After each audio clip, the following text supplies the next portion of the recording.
Congressional Democratic women set off on a 4-day bus tour this week, starting in Seneca Falls, New York, and ending in Chicago yesterday. The theme of the tour, when women succeed, America succeeds. And the goal, to mobilize women voters in the midterm elections. At a stop in Columbus, Ohio on Tuesday, about 150 people gathered to hear House Democratic leader Nancy Pelosi and other Democrats repeat their mantra of equal pay for women in the workplace. Take a listen. What we're doing now is important because the more women and people who support women are aware of what the possibilities are, I think it may change the minds of some of the legislators. President Lincoln said public sentiment is everything.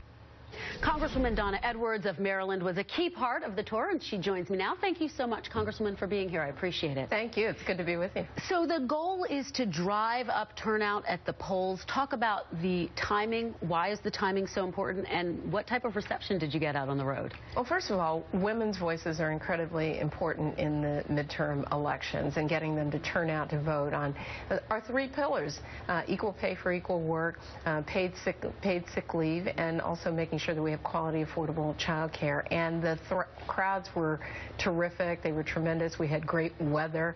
And that's always nice. that was especially on a bus tour, but really enthusiastic for the agenda and for what it means for women. I want to talk to you about one of those pillars, which is, of course, raising the minimum wage.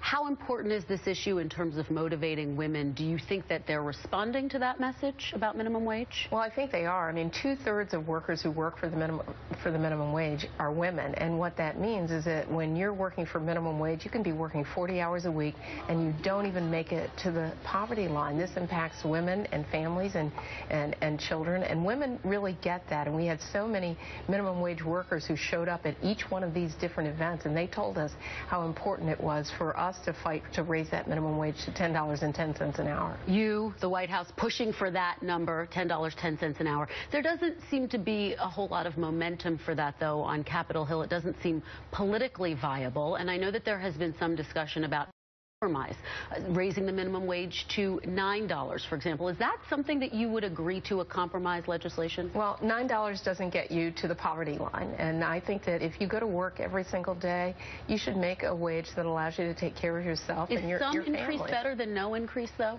Well, what I would say is we haven't raised the minimum wage since 2006, when Democrats actually had the gavel. And what Leader Pelosi said there is that public sentiment is everything, and we have to raise that public sentiment in every single congressional district across this country. Then we'll have a Congress that understands the importance of raising the minimum wage to $10.10 an hour.